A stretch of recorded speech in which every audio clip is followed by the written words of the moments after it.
Treva and Kevin's show. Yeah, isn't it great to be back here again? Kevin, it's always a delight to see you. It's every good show. Always, she's a woman of lots of life in her world. She always laughing and having a good time. That's why everybody likes to be around you. Well, I like to be around you. Today our show is about it's never too late to begin again. It's true. And I mean, we are in a day where people are reinventing themselves and they're making great strides in making things happen. And we have a gentleman with us today, Kevin, and he is the owner of a beauty school in Clarksville, Tennessee, also in Paris, Tennessee, and he's been doing this for a very long time. So please welcome our guest, Mr. Ralph Payne. Ralph, so good to see you today, as always. Queen City College. Don't you know it's true? It is true. It is such a delight to have you, and I know at the end of the show we're going to have Ralph sing. There's a song you'll be singing at the end of the show. Tell us a little bit about that song. Well, this song was written for a friend of mine as he was getting ready to retire and come off the road, and my son said, "Dad, would you please put this in our program?" Because I was getting ready to do the same thing. Yeah. And it became one of our most requested songs, and I'm just glad that I could do it for you. Well, we are very glad. Our show today, it's never too late to begin again, and recently you just started a new venture. Yeah, we opened a new beauty school over in Paris, Tennessee. And it's never too late to begin. Come on. I was just telling Kevin. We like to hear it. When I started that beauty school, I was 77 years old. Amazing. My wife and daughter thought I'd lost my mind. Amazing. Yeah. But, well, I might testify to a little bit of that now, Ralph. Right. They wasn't too far off, Tree. Ralph is all right. Go ahead, Ralph. But so far, we've been successful with it. And of course, Queen City College in Clarksville is 31, almost 32 years old now. That's right. Yeah, so we've been And around you've had so many students come through there, bright-eyed and looking for a future and a career, and then you were at the threshold, the benchmark in your life. What's that been like? It's been wonderful, Kevin. It's been a great thrill of ours to have a student come back and say, "Mr. Payne, you know something? If it hadn't been for you, I wouldn't be where I am." Yes. That's right. Don't you love to hear I love it. That's what teaching's all about. Absolutely. You know, if you don't mind teaching someone to make money more than you do, because teachers don't make a lot of money. Yeah. We just have a lot of fun. Yeah. It's just wonderful to do that. And it's surprising how many people come back to see us and how many phone calls we get a month from students all over the country. We have students from Germany to Florida to California, over to the East Coast. Wow. Up around Virginia, New Jersey. And what was it like starting out this new venture with, at 70, how old? 77. 77, starting this new school. Did it take a lot of time, a lot of work? What went into it? Lots of work. Okay. We bought an old building that had been a bar, and the Lord said, I think you can change this building. Come on. And we went into it, and we tore out everything in it and put it all back together new. And I did 90% of the work myself. Good gracious, Isn't you're that tough. something? He's tough. Talented. Well, so I've got this question. You know, you see these students coming in. Do you know when you look at one, you can watch them a few minutes. Do you really see those that have extreme talent and they're gifted? And Oh yeah. Can the others who are not gifted, can they ever reach the success with the creativity with their hands? I'm a firm believer in that because you're looking at one that did. Okay, tell us. We want to hear it. When I started out, I'd never had a pair of clippers in my hand. My dad used to cut hair years ago, and just from a whim, I decided to go to barber school because I didn't have a job. You know? Yeah. And that seemed like a good way to get one, so I went to barber school, but I had to work hard. I really had to study. I had to work at haircutting. Yeah. It didn't come easy. Yes. I even went so far as to pay a guy $5,000 for 5 lessons in Atlanta, Georgia. Wow. My Go goodness. down there every weekend for 5 weekends. $1,000 a throw. But it was worth it. It was worth it. Yeah, that investment made me what I am today, or Yes. it made me what I am today. I believe, Yeah. you know, we hear that quite often, and you and I talked about getting tutors for your children, and my children had tutors, is because whatever you put in education, it comes back. It's some of the greatest investment you'll ever make Absolutely. is in education. It is. You can't beat it. I mean, you know, you can pound on those books, you can pound on those hairstyles, but if you hadn't got what it takes, if you don't have the education, to head you in the right direction. No, it's the same. And you know, I look at Mr. Payne, and it's never too late to begin again. Oh, I your love that. age, we have you featured in the book, you and Kevin, in the book Magnificent Men. What was it like to be a part of the Magnificent Men book? Well, the first time I'd ever been asked to write anything. My wife can tell you that I don't write. At any age. Yeah, at any age. I didn't write when I was 5 years old, you know, scribble a little bit, but not to write anything. Yes. I can't even write a song. I mean, I'd give anything if I could sit down and write a song. Yes. Or play piano. I can't do either one. But haircutting is, after lots of work, it's been good, and it's never too late to start again. Never too late. We have late. people that are as old as 65 years old, start the barber school. Wow. And get out and barber. I have a pastor right now up in Red Boiling Springs.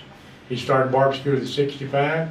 He graduated. He's now 76. Oh my and goodness. still cutting hair every day. Wow. Isn't that awesome? That Kevin? is awesome. Retired, and then that's what he's. Well, you're a unique animal, Ralph. You know, so many go in there doing barbering, but when you took it to another level of business development and education and then sharing, it's a whole new arena to be exposed to and develop. And if you had life to do again, Ralph, tell us. Now, you've been down, there's some good days and bad days. Tell us about it. A lot of good days and bad days. If I had life to do over again, I would have stayed in the music business. Because you loved it. That's where I loved it. You're good at it. But God didn't see fit for me to stay in the music business. Yes. And you toured all over. This children. man has gone all over the U.S., Kevin, singing. Quartet everywhere. Quartets.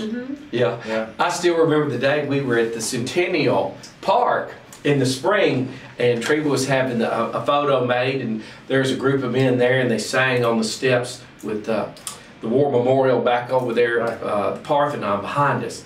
And it was profound. Yeah. Profound. And a thousand souls. Amazing Grace. And it was great almost to see. 2,000, I think 2,000 views had people I had seen sung the video. in that park about 25 or 30 years prior to that. My. Yeah. And it was wonderful. So what was Ralph Payne like as a boy, as a child, growing up? Did you grow up, did you have many aspirations and things you wanted to do in life? Well, I've always wanted to be a teacher. At first I wanted to teach industrial arts. That didn't work out.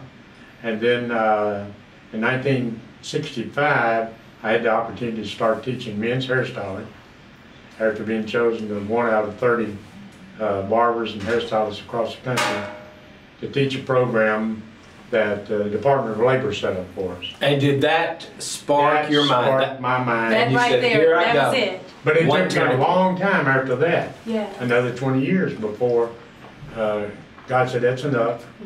I had a massive heart attack, and while I was still in the hospital, my doctor and I were talking, and you remember Dr. Montgomery? Yes, I do. Yeah, we used to play golf every Wednesday, together. And he said, why don't you open a school? Okay, believe I will.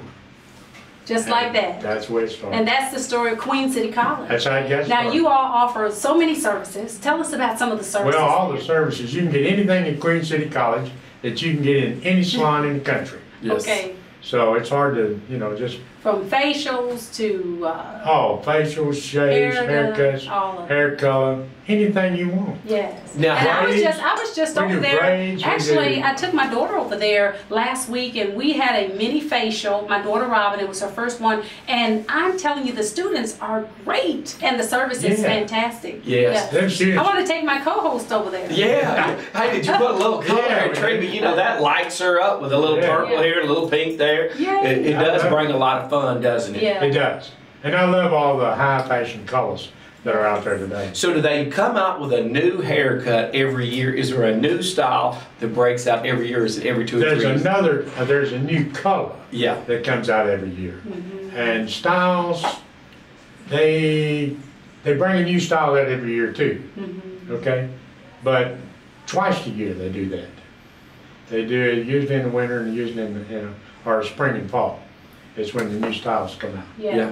So, So you've lived through all the generations. And you have quality instructors and people who care. That's what keeps it going, that keeps the school going. And Kevin, we're always talking about a team. You have a great team over there at Queen City College. Well, you're right. We've got the best team in the world right now. Amen. I love hearing that. I do love hearing. And we keep always saying the guy with the best team. That's right. He always wins. The best team wins. Well, but my wife, okay, she is the captain of that team. Yes. Awesome. Come on and testify. I just own the place. Yeah. She's doing a great job. Yes, she is. Miss Laura Payne. Miss Laura Payne is our chief administrator, and she's my boss. Yes, ma'am. Yes, ma'am. That's the last word.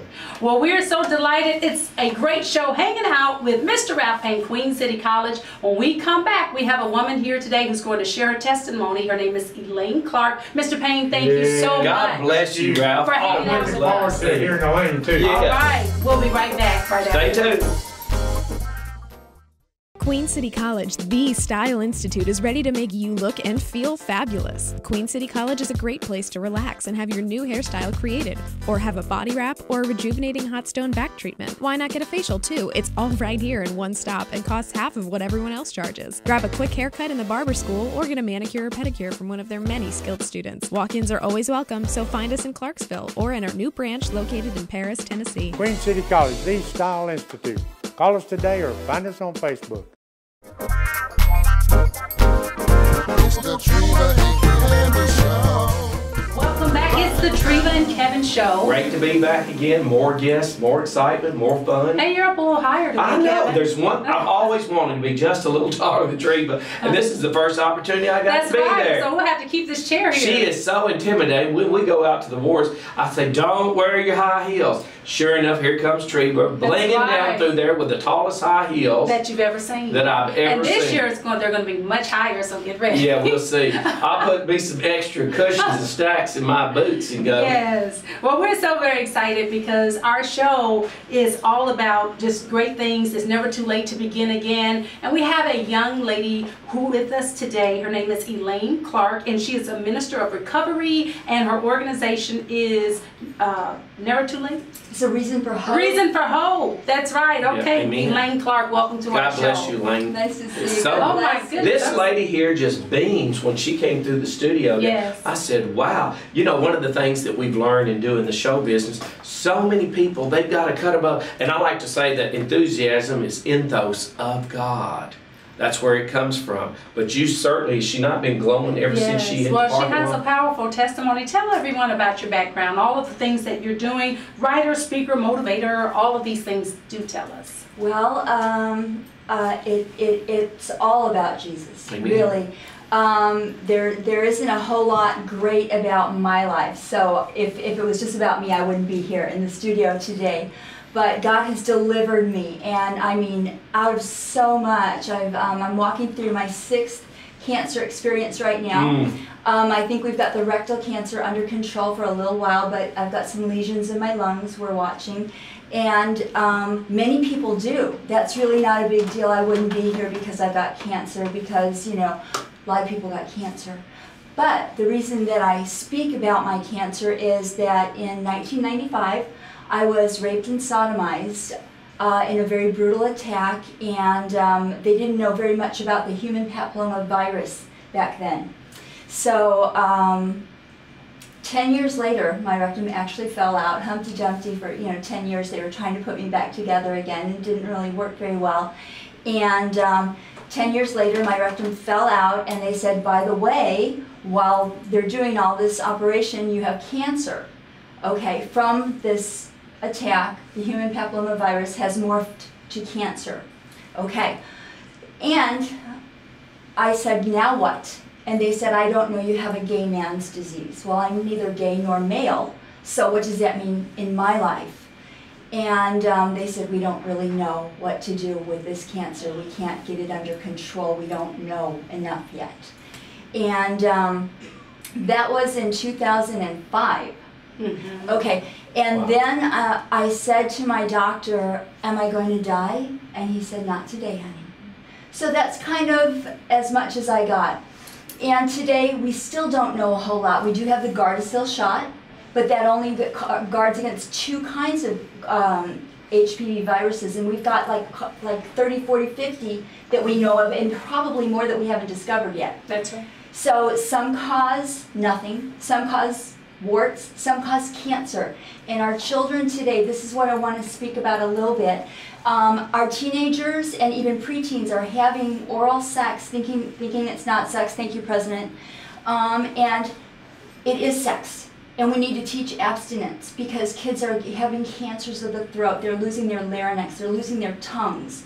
And they think that they're not doing a dangerous thing when in fact they're killing themselves. So we need to speak about this. That's wonderful. Yeah, yeah. So that's and God is really using your life all for His glory. And you know, earlier on our show we had Mr. Payne saying it's never too late to begin again. And you, with all of the things that has happened in your life, yet you're still going and glowing and giving God the praise. That is amazing. Sure are.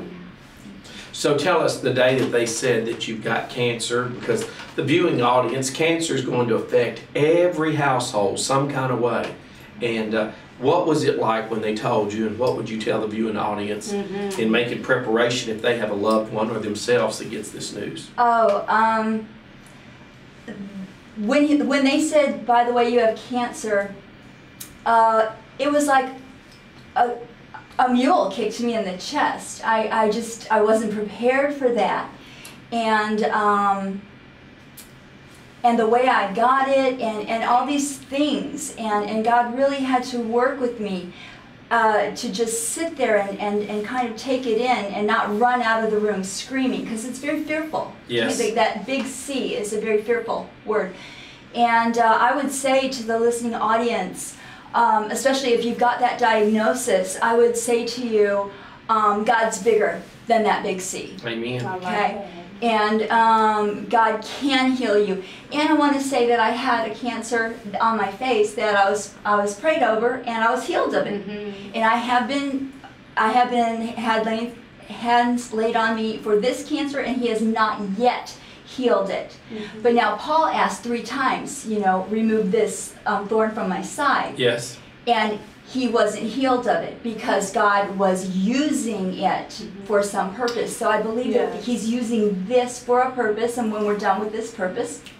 Did you ever ask, a moment in your life, did you ever say, God, why me? Yes, it begs for that question. And so many people that would be victims of some kind of crime, or victims of a bad health. Why me, Lord? Why me? Why now? Yes, actually, that's a funny thing.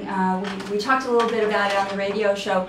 I have been, I don't want to call myself a victim, I have been a survivor of A survivor. I love that. Of incest and sexual abuse since I was 4 or 5 years old. Those are my first memories of it, when I was 4 or 5 years old. And continued through my life. So I actually, in my own little sick mind, Satan whispered to me, you deserve this. Of course you deserve this. This is just another thing.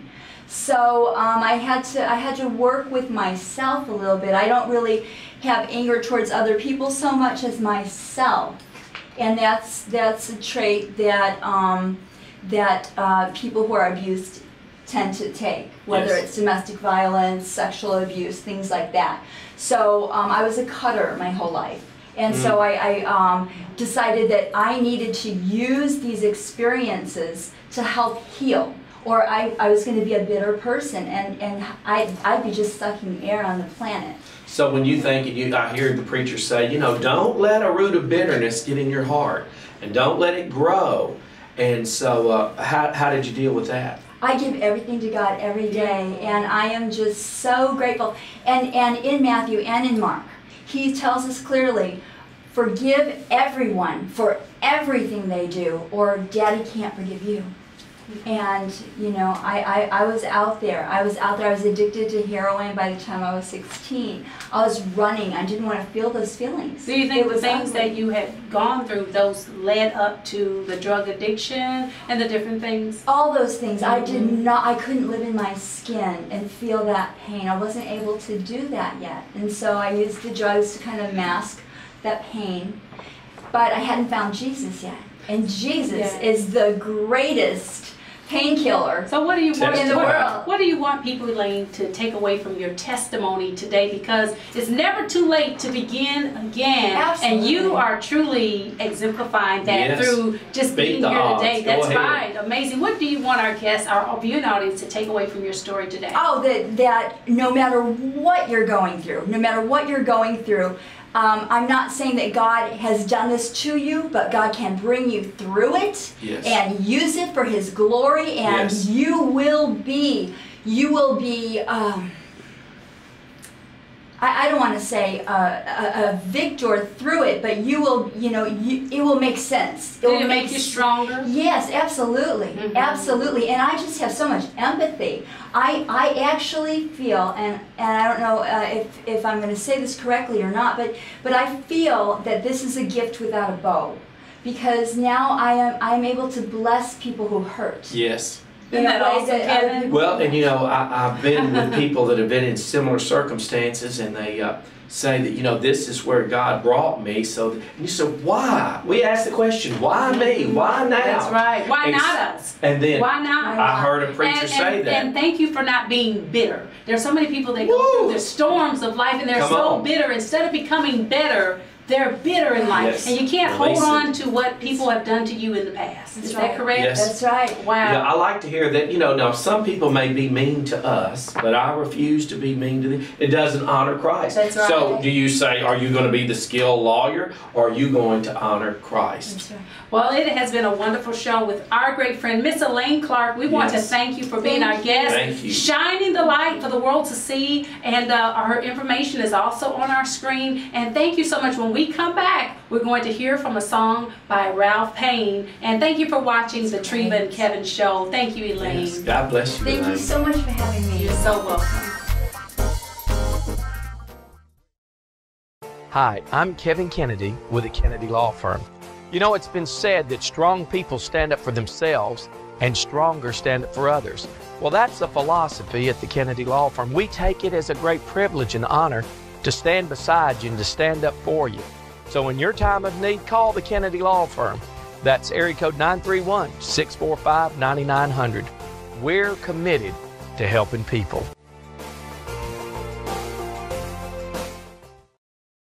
Welcome to Queen City College, where we have been in business for the past 31 years. If you're thinking about a career as a style expert, your goal can become a reality by enrolling in Queen City College. Discover state-of-the-art training with professionals who will teach you the craft of styling and skincare, cosmetology, barbering, or nails. Approved for veterans benefits, and financial aid is available to those who qualify. Our new branch is now open at 1941 East Wood Street in Paris, Tennessee. It's never too late to start your new career path at Queen City College, the Style Institute. Call today or find us on Facebook.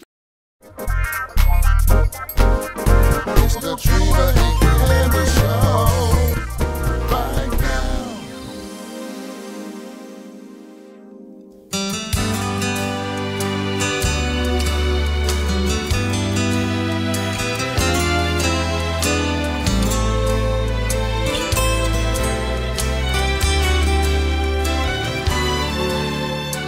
Now more than ever, I feel heaven pulling at me. My bags are all packed, but I'm not ready to leave. Oh, I'm not afraid, and I'm not scared. It's hard to describe. I just wish the world could feel what I'm feeling inside.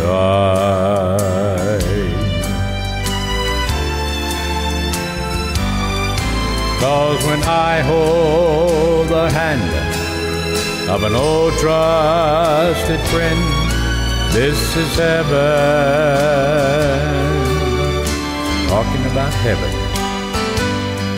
And when I see the smile on the face of a child, this is heaven. Oh, still talking about heaven. So, Lord, if you don't mind, I'd like a little more time 'cause there's songs that I still wanna sing. There is laughter and tears, but I sure like it here. Sometimes this is heaven to me.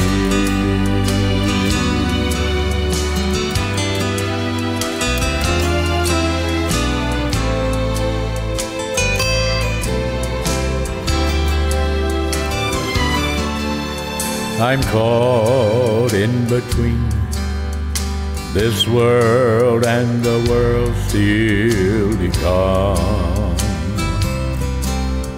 I'm tired from the race that I've tried so faithfully to run.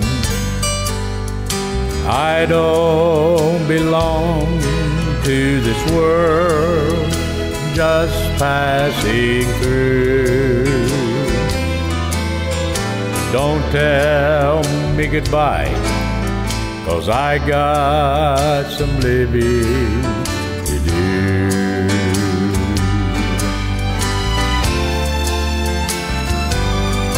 'Cause when I hold the hand of an old trusted friend, this is heaven.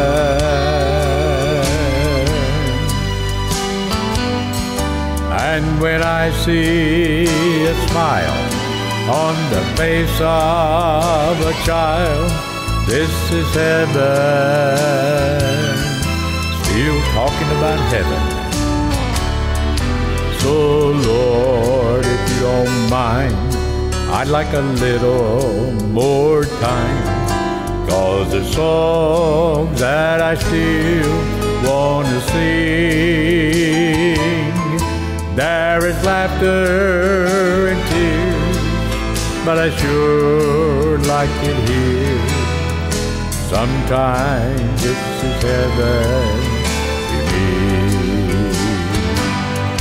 There is laughter and tears, but I sure like it here. Eyes have not seen, ears have not heard what God has in store for His children. And sometimes this is like heaven to me. Heaven